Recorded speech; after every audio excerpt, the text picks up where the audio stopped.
Amen. Gloire à Dieu. Et j'aimerais lire Éphésiens 4, versets 4 à 8. Réjouissez-vous toujours dans le Seigneur. Je le répète, réjouissez-vous. Que votre douceur soit connue de tous les hommes. Le Seigneur est proche. Ne vous inquiétez de rien, mais en toute chose, faites connaître vos besoins à Dieu par des prières et des supplications avec des actions de grâce. Verset 7. Et la paix de Dieu, qui surpasse toute intelligence, rendra vos cœurs et vos pensées en Jésus-Christ. Au reste, frères, que tout ce qui est vrai, tout ce qui est honorable, tout ce qui est juste, tout ce qui est pur, tout ce qui est aimable, tout ce qui mérite l'approbation, ce qui est vertueux et digne de louange, soit l'objet de vos pensées. Amen. Amen.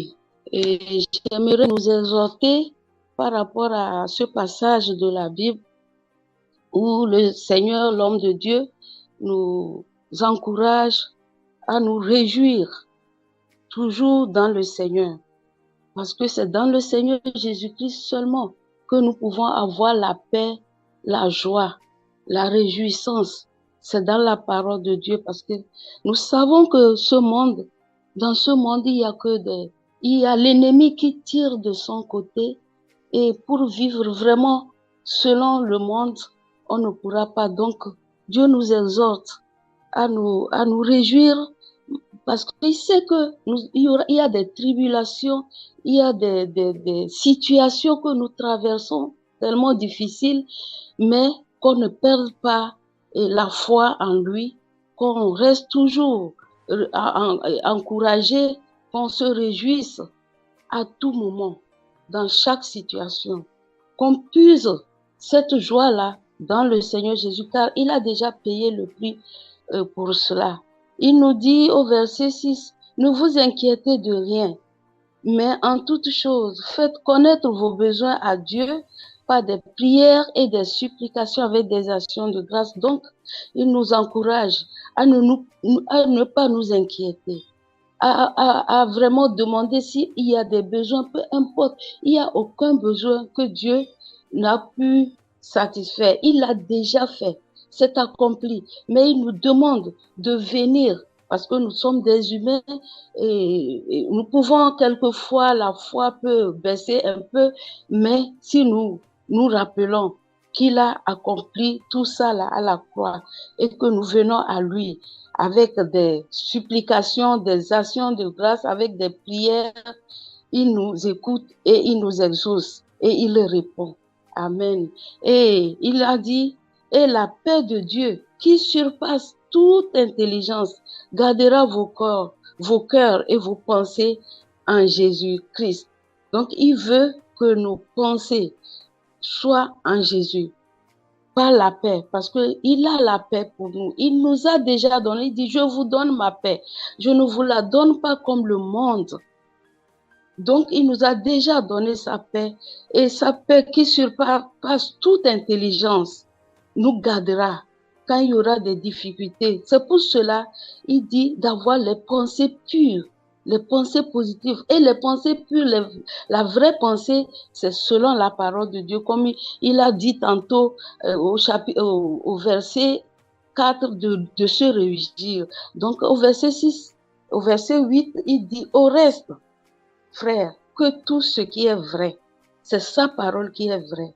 Si nous sommes malades, si nous avons des difficultés, qu'est-ce que sa parole dit par rapport à la maladie? Sa parole, c'est ce que sa parole dit qui est vrai. Le médecin dit, tu as tel problème. La banque dit, tu n'as plus d'argent dans le compte. Mais qu'est-ce que Dieu, lui, il dit? C'est sa parole. car c'est lui qui nourrit les oiseaux, c'est lui qui prend soin de ses enfants, c'est lui, il a déjà guéri toutes nos maladies, il les a pris sur le bois du calvaire. C'est pour ça qu'il dit tout ce qui est vrai, c'est sa parole qui est vraie, tout ce qui est honorable, tout ce qui est juste, il nous a rendu justice. Nous ne pouvons pas vivre la justice de nous-mêmes, mais ce qu'il a fait sur la croix, ça nous a rendu justes. Il a pris nos transgressions et tout ça là, nous allons croire à cela. Tout ce qui est pur, tout ce qui est aimable, tout ce qui mérite l'approbation, ce qui est vertueux et digne de louange, soit l'objet de nos pensées. Donc, chaque jour, l'ennemi peut venir avec les pensées. Tu vois ta situation, est-ce qu'elle sera améliorée? Nous avons le droit de lui dire, arrête de nous importuner parce que nous avons que notre Dieu, notre foi au Seigneur Jésus-Christ a déjà réglé tout le problème. Nous sommes justes, il nous a guéris et c'est avec la parole là que nous pouvons vaincre nos pensées. Parce que nous sommes nés dans un milieu où nous avons grandi avec des pensées différentes sortes de pensées qui n'honorent pas la parole de Dieu. Maintenant, il faut qu'on remplace ces pensées-là par ce que la parole de Dieu nous dit, par ce que Dieu nous dit dans sa parole. Donc, nous allons avoir des pensées aimables, des pensées pures, des pensées qui nous donnent la victoire en toutes choses. Voilà. Et puis, je vais lire encore dans Colossiens. Dans Colossiens 1, oh là là, je viens d'enlever. Donc, dans Colossiens 1, au verset 9, il dit, c'est pour cela que nous aussi, c'est Paul qui nous parle, nous aussi, depuis le jour où nous en avons été informés de notre foi, nous ne cessons de prier Dieu pour vous et de demander que vous soyez remplis de la connaissance de sa volonté en toute sagesse et intelligence spirituelle pour marcher d'une manière digne du Seigneur et lui être entièrement agréable, portant des fruits en toutes sortes de bonnes œuvres et croissant par la connaissance de Dieu, fortifié à tous égards par sa puissance glorieuse, en sorte que vous soyez toujours et avec joie, persévérants et patients. Donc Dieu veut que nous marchions d'une manière digne de sa volonté. Donc nous allons demander à chaque fois à être dans la volonté de Dieu pour lui être agréable. Voilà ce que j'ai à partager avec nous. Et que ma prière, après ça, que Dieu nous aide à garder nos pensées pures, que sa grâce, que la grâce du Seigneur nous conduise à avoir la victoire sur nos pensées charnelles, que nos pensées soient renouvelées, à avoir le renouvellement de nos pensées pour marcher d'une manière digne et lui être agréable. Amen, amen, amen. Shalom, shalom, shalom. Nous bénissons le Seigneur, nous bénissons son Saint-Nom. La parole que le Seigneur me met à cœur pour nous exhorter se trouve dans Jacques chapitre 4, à partir du verset 1er au verset 4. Je lis, d'où viennent les luttes et d'où viennent les querelles parmi vous? N'est-ce pas de vos passions qui combattent dans vos membres? Vous convoitez et vous ne possédez pas. Vous êtes meurtriers et ennuyés et vous ne pouvez pas obtenir. Vous avez des querelles et des luttes et vous ne possédez pas parce que vous ne demandez pas. Vous demandez et vous ne recevez pas parce que vous demandez mal dans le but de satisfaire vos passions. Adultères que vous êtes, ne savez-vous pas que l'amour du monde est inimitié contre Dieu. Celui donc qui veut être ami du monde sera ennemi de Dieu. Et ce passage pour nous exhorter les uns les autres, parce qu'il y a un mal, un virus, je peux dire vraiment une forme de cancer qui est en train de ranger l'Église, le corps de Christ aujourd'hui. C'est cette volonté de posséder à tout prix, cette volonté de se réaliser coûte que coûte, cette volonté d'avoir un nom, cette volonté d'avoir une position, cette volonté à tout prix, c'est vraiment une volonté effrénée, une passion effrénée à tout prix d'être vu, d'être connu, d'être célébré. Ce qui a même déformé, sinon, ce qui a même fait en sorte que l'environnement spirituel est devenu faible aujourd'hui. L'Église qui doit être la lumière du monde, la lampe pour éclairer, l'Église est devenue une structure, une institution faible, alors qu'au départ, nous avons tout reçu de Dieu. Dieu nous a tout donné. Il nous a donné son esprit. D'abord, il nous a donné son Fils. Il nous a donné son amour. Il nous a donné son esprit. Il nous a tout donné. Nous avons tout reçu. Mais malheureusement, nous n'avons pas su apprécier, l'Église n'a pas su apprécier les biens que le Seigneur lui a accordés, lui a donnés gratuitement. Nous n'avons pas su apprécier, nous n'avons pas su valoriser ce que nous avons reçu en Christ. Qu'est-ce que ça a produit? Ça a développé nos passions pour des choses inutiles. En réalité, utiles pour le corps présent, selon les convoitises de ce monde, mais totalement inutiles pour notre marche chrétienne. Et donc, le Saint-Esprit attire notre attention à ce sujet, ce midi encore, pour que nous puissions revenir aux fondamentaux. Nous puissions revenir vraiment aux fondamentaux et nous délecter, nous détacher totalement de toute forme de convoitise, de toute forme de toute forme de mondanité, de ce que le monde, bien aimé, aujourd'hui, le chrétien est en train de courir derrière ce à quoi le monde aussi est en train de courir. Et comme je le dis, la conclusion, c'est ce que la remarque, c'est ce qui est dit dans le passage. Il y a des querelles parmi nous.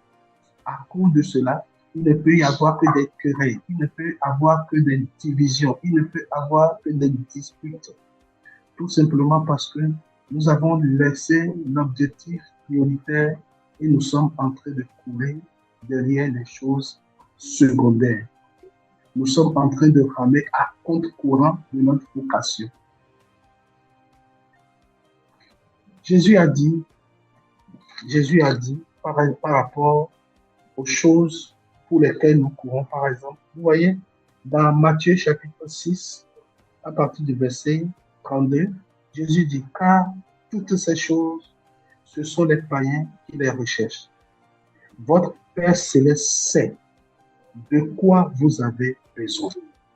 Bien-aimés, les choses qui sont en train d'allumer nos passions aujourd'hui, allumer les passions, et même d'ailleurs, les prédications dans certaines de nos églises, l'évangile qui est pratiqué aussi, qui est prêché aujourd'hui, ne fait qu'allumer nos passions pour des choses charnelles qui nous écartent du but précis. Or, notre Père Céleste sait de quoi nous avons besoin. Car quand le Père sait de quoi j'ai besoin, je n'ai plus besoin de courir pour des choses. Je dois courir pour le cœur, pour l'objectif que le Père nous a fixé.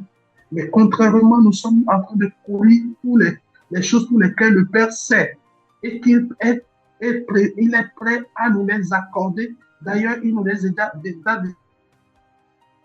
déjà accordées par son Fils. Mais nous sommes en train encore de courir pour ces choses Et l'Église est aujourd'hui divisée, déséquilibrée, tout simplement parce que nous n'avons pas saisi la vocation, nous n'avons pas saisi le but pour lequel le Seigneur nous a suscités dans cette génération, dans ce temps précis.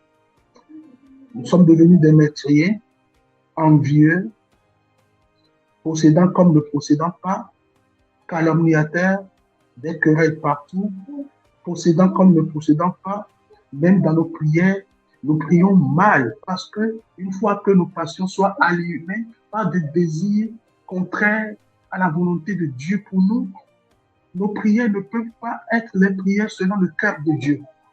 Et la plupart de nos prières aujourd'hui, 90% des temps de prière, pour certains, en tout cas, pour la plupart de nos chrétiens aujourd'hui, sont adressés, vont dans le sens contraire. Et nous prions, comme il le dit, nous prions mal dans le but de satisfaire nos passions. Que le Saint-Esprit, franchement, que le Saint-Esprit nous ramène aux fondamentaux. Nous ramène aux fondamentaux vraiment. La Bible dit chercher premièrement le royaume de Dieu et sa justice, et toutes ces choses vous seront données par-dessus. Je prie maintenant dans le nom de Jésus. Que le Saint-Esprit guérisse nos vies, guérisse nos âmes. Que le Saint-Esprit nous délivre maintenant dans le nom de Jésus de toutes les passions charnelles. Que le Saint-Esprit nous guérisse, illumine les yeux de nos cœurs pour que nous sachions quelle est l'espérance qui s'attache à notre appel. Que le Saint-Esprit fasse en sorte que là où nous avons abandonné le sens réel de notre vie chrétienne pour nous attacher à les passions pour des gains périssables, qu'il nous délivre de cela au nom de Jésus. Que le Saint-Esprit maintenant nous délivre d'une passion ou bien d'une appréhension, d'une mentalité de possession des biens matériels, de possession de pouvoir, de possession des choses de ce monde, de cette vie.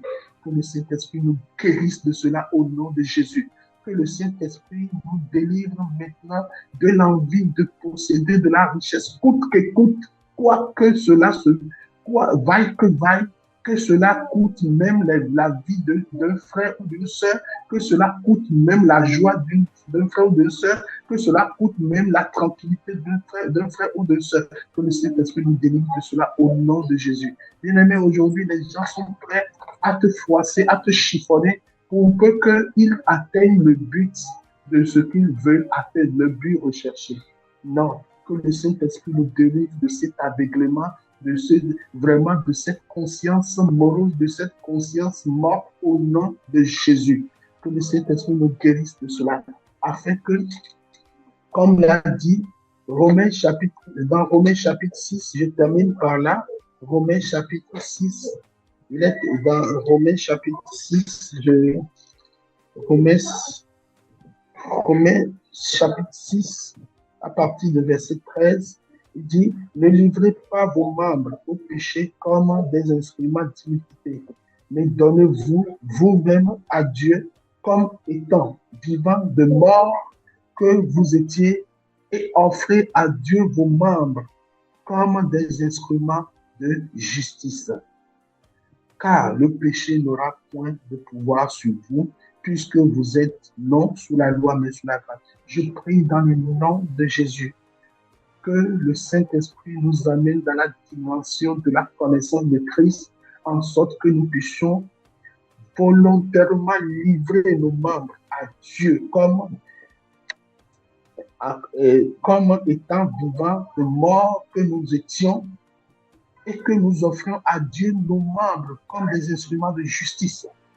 Que vraiment nous puissions nous abandonner entièrement à Dieu et nous laisser diriger par le Saint-Esprit et abandonner toutes ces passions charnelles qui ne font que tuer nos âmes.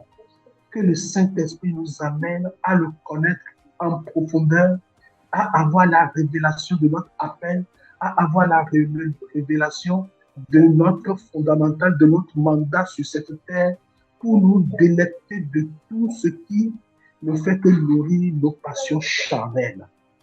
Je prie et je termine que le Saint-Esprit nous accorde sa paix, nous accorde sa grâce pour atteindre ce but, afin de vaincre, de dominer les passions charnelles au nom de Jésus-Christ.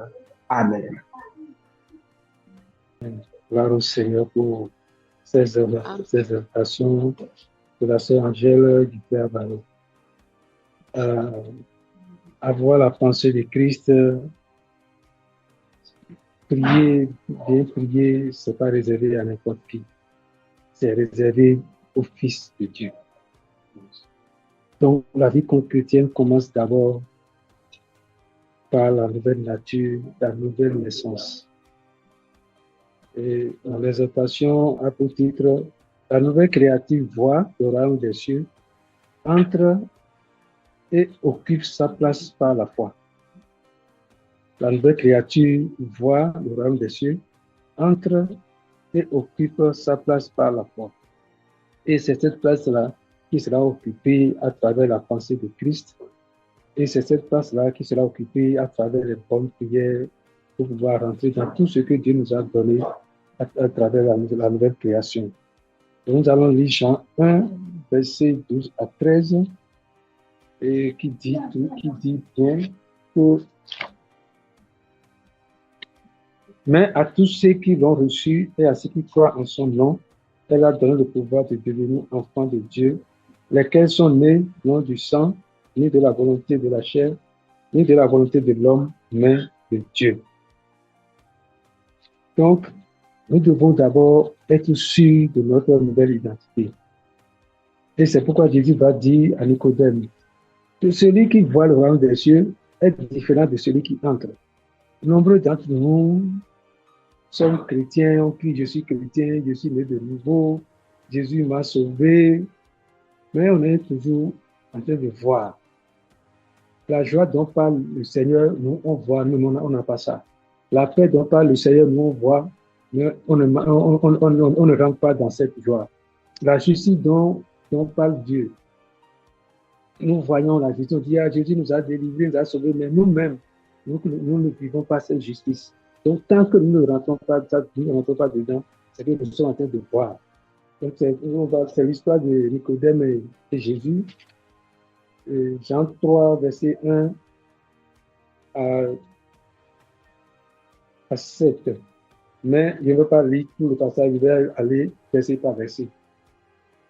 Donc, on dit, Nicodème dit à Jésus, c'est sur verset 4, hein, comment un homme peut-il naître quand il est vieux? Peut-il rentrer dans le sein de sa mère et renaître? Mais Jésus ne lui a pas répondu directement. Jésus dit, en vérité, je te le dis, si un homme ne naît d'eau et d'esprit, il ne peut entrer dans le royaume de Dieu. Mais avant ça, le verset 3, Jésus lui répondit, en vérité, je te le dis, si un homme naît de nouveau, il ne peut voir le royaume de Dieu. Donc, il y a celui qui va voir et il y a celui qui va rentrer. Donc, si on s'appuie sur le verset 3, est-ce que chacun de nous est un nouveau-né? Nous voyons tout au moins tout ce que le royaume des cieux nous dit. Est-ce que nous voyons tout ce que Jésus a accompli sur la croix? Est-ce que nous voyons que nous sommes délivrés de la puissance des ténèbres? Est-ce que nous voyons que nous sommes transférés? Est-ce que nous voyons que nous sommes bénis? Est-ce que nous voyons que nous sommes guéris? Est-ce que nous voyons que nous sommes en bonne santé? Est-ce que nous voyons que nous sommes affranchis de toutes les œuvres de Satan? Est-ce que nous voyons que nous sommes appelés à vivre l'amour? Est-ce que nous voyons que nous sommes des fils justifiés par Dieu? Est-ce que nous voyons que nous sommes affranchis de la loi? Donc, tant que nous ne voyons pas ça, ça veut dire que notre nouvelle naissance-là ne peut pas rentrer dans le royaume des cieux. Donc, nous serons parmi les gens qui vont continuer à mal prier, les gens qui vont continuer à développer les mauvaises pensées, les gens qui vont continuer à mépriser leur propre vie, à ne jamais être satisfaits de leur situation parce que nous ignorons le royaume dans lequel nous sommes. Nous ne voyons même pas l'apparence. Je prends l'exemple naturel. Hein. Tout Africain voit l'Europe. Tout Africain voit l'Europe. Ou bien tout pauvre qui a quelqu'un qui est riche à côté de lui, voit la richesse de cette maison-là, même s'il n'est jamais rentré, il imagine lui-même tout le bonheur qu'il y a dans cette maison. Mais étant nouveau-né, est-ce que nous voyons tout au moins ce que le royaume des cieux nous présente? Au moins, si nous voyons ça, ça peut nous inciter à aller chercher. C'est pourquoi Jésus va dire à Nicodème, dans le verset 5, en vérité, je te le dis, si un homme ne naît d'eau et d'esprit, il ne peut rentrer dans le royaume. Donc, pour rentrer dans le royaume, il faut changer de mentalité. Pour rentrer dans le royaume, il faut s'accrocher à la parole de Dieu. Pour rentrer dans le royaume, il faut connaître les desseins de Dieu. Pour rentrer dans le royaume, il faut comprendre ce que Jésus a fait. Il faut comprendre ce que Dieu a fait à travers le sacrifice de Jésus. Pour rentrer dans le royaume de Dieu, il faut revêtir la nature d'esprit. C'est pourquoi il va dire au verset 6, ce qui est né de la chair est chair, ce qui est né de l'esprit est esprit. Est-ce qu'aujourd'hui, en tant que chrétien, nous comprenons que la vie spirituelle, là, c'est naturel pour nous. On n'a pas besoin d'être dans une situation spéciale, de se mettre en transe, d'adopter des comportements bizarres pour écouter Dieu ou bien pour parler en langue. Le spirituel divin, là, c'est ça qui est notre vie. Donc, ne pas vivre des prodiges, c'est anormal. Pour nous, ça doit être l'ordinaire. Et ça peut être l'extraordinaire pour le monde. Mais pour nous, ça doit être l'ordinaire. Et c'est le fait d'être habitué à la parole, le fait d'être habitué à la voix de Dieu qui nous permet de discerner que nous sommes des hommes spirituels et partout où nous sommes, nous devons manifester le spirituel. Je donne un exemple. Tu es dans une situation, tu n'as pas besoin de te concentrer outre mesure pour recevoir la solution de Dieu. Il suffit que nous prenions conscience que je suis fils de Dieu. C'est Christ qui vit en moi. Christ qui vit en moi, là, dans cette situation, a forcément quelque chose à dire. Et silencieusement, je vais voir ce que le Seigneur m'a mettre à cœur. Pendant la dernière fois, j'étais dans une maison, il y a une fille qui est venue s'asseoir à côté de moi, une petite fille de 3 ans, je crois. Elle est venue s'asseoir à côté de moi. Et j'ai constaté que son corps est chaud.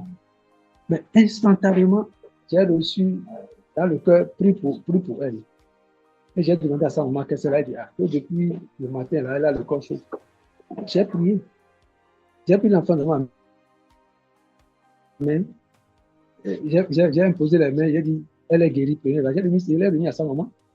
Donc, nous devons savoir que vivre la grâce là, c'est une vie spirituelle. Tant que nous n'aurons pas la bonne conscience que nous sommes des gens spirituels, nous sommes nés de l'esprit, nous ne pouvons pas vivre nous ne pouvons pas rentrer dans le royaume, occuper notre place. Occuper notre place, c'est quoi? C'est connaître les œuvres que Dieu a préparées pour chacun de nous. Comme il a dit dans Éphésiens 2:10. Éphésiens 2:10, nous sommes appelés à pratiquer les œuvres que l'Éternel a préparées d'avance. Donc, nous ne rentrons pas comme le frère Balo l'a dit tout à l'heure. Nous devons savoir qu'est-ce que Dieu a prévu pour nous. Et c'est sur la base de ça que nous pouvons nous ennuyer. Nous pouvons orienter nos prières en allant chaque jour dans sa présence pour recevoir de lui ce qu'il a à nous dire. Pour recevoir de lui chaque matin son programme de la journée, le cahier des charges de la journée. Donc, en tant que chrétien, en tant que né de nouveau, si nous rentrons dans le royaume, nous ne sommes plus indépendants. Nous sommes dépendants de notre Père. Donc, Éphésiens 2:10 dit, car nous sommes son ouvrage, ayant été créés en Jésus-Christ pour de bonnes œuvres que Dieu a préparées d'avance afin que nous les pratiquions. Donc, rentrer dans le royaume des cieux, là, c'est aller et posséder ton territoire, posséder ta bénédiction. Et c'est ce qui est formidable dans le royaume des cieux. Personne ne peut venir voler la bénédiction de l'autre. Chacun a sa part. Et c'est à partir de là que tu peux commencer par étendre ton royaume ou bien étendre ta position en allant chercher les frères et ceux qui sont dans le monde pour les amener. Donc, chacun de nous a sa part à jouer pour l'installation du royaume des cieux, pour l'occupation du royaume des cieux. Le Seigneur a déjà délimité, a déjà tout conquis. Mais nous devons rentrer et que chacun va jouer vraiment sa partition. Donc, celui qui est rentré dans le royaume des cieux, c'est lui qui va vivre la paix, la joie. C'est lui qui va vivre tout ce que Dieu a dit dans Éphésiens 2, versets 5 à 9 et Galates 5, 22. Galates 5, 22, les fruits de l'esprit. nous entendons parler. Les gens entendent parler. Ils disent que les chrétiens doivent manifester l'amour. Les chrétiens doivent faire ci. Mais nous-mêmes, chrétiens, entre nous, nous n'arrivons pas à manifester ça. Donc, le chrétien qui peut vraiment révéler sa nature et se révéler au monde, à la création qui attend la révélation des fils de Dieu, c'est que ce chrétien-là est rentré dans le royaume. Et être chrétien, ce n'est pas un nom, c'est du discipulat. C'est du discipulat. Quand en philosophie, ou bien en physique, ou bien en chimie, quand on parle d'un disciple, c'est quelqu'un qui a épousé les idées de son maître, qui les défend et qui s'y engage à les démontrer partout où on en verra. Donc, c'est à ça que nous sommes appelés. Donc, le nom chrétien, c'est pas un nom, c'est une fonction dans laquelle nous devons rentrer pleinement. Donc, Galates 5, 22 dit, mais le fruit de l'esprit, c'est l'amour, la joie, la paix, la patience, la bonté, la bénignité, la fidélité, la douceur, la tempérance. Donc, si celui qui va rentrer dans le royaume des cieux, il va vivre tout ça et en retour, il va les partager aisément. Donc, le Seigneur nous invite vraiment à rentrer dans le royaume, à rentrer pleinement dans le royaume en nous alignant sur ce qu'il va dire à chacun, sur la mission qu'il a déjà préparée pour chacun. Voilà ce que j'ai à partager à chacun de nous, afin que nous vivions pleinement la vie de l'esprit, comme le dit Galates 5, verset 21. Si nous ne vivons pas l'esprit, marchons aussi selon l'esprit. Ne cherchons pas une nouvelle gloire en nous provoquant les uns les autres, en nous portant envie les uns aux autres. Donc, Galates 5, verset 25 à 26. Comme le frère Balo l'a dit, on n'a pas de rival, on n'a pas à se mesurer avec quelqu'un, on n'a pas à discuter, mais chacun a sa mission à jouer dans ce royaume qui est plein d'amour, dans ce royaume où tout se conjugue bénin. C'est-à-dire qu'il n'y a pas le mal. C'est pourquoi le Seigneur va nous dire, ne soupçonnez pas le mal, parce que nous sommes dans un royaume bénin. Quel que soit ce qui se passe là-bas, il va sortir la bénédiction. Et c'est ça la bénignité. La bénignité, c'est que tout ce que nous allons faire les uns envers les autres doit être une bénédiction. Ça doit apporter la guérison. Ça ne doit jamais apporter la maladie. Ça ne doit jamais apporter l'amertume et la rancœur. C'est pourquoi Dieu va nous dire que ces bénédictions ne sont suivies aucun chagrin. Un chrétien ne peut pas regretter de se confier à un autre chrétien. C'est pas normal. Malheureusement, c'est ça que nous vivons. Dès qu'un pasteur a un problème, il va dire à un autre pasteur pour dire aide-moi dans la prière. Non, c'est ce pasteur-là qui vilipende le secret que l'autre lui a confié. Et ça se passe. Donc, que Dieu nous aide à rentrer vraiment dans le royaume et à vivre le royaume pour la gloire de son nom. Et que notre vie, notre marche sur cette terre soit vraiment une vie spirituelle dans tous les domaines, sur tous les plans et partout. Pas des moments spéciaux. Non. À tout moment, nous devons vivre cette marche de l'esprit. Au nom de Jésus. Amen. Amen. Amen.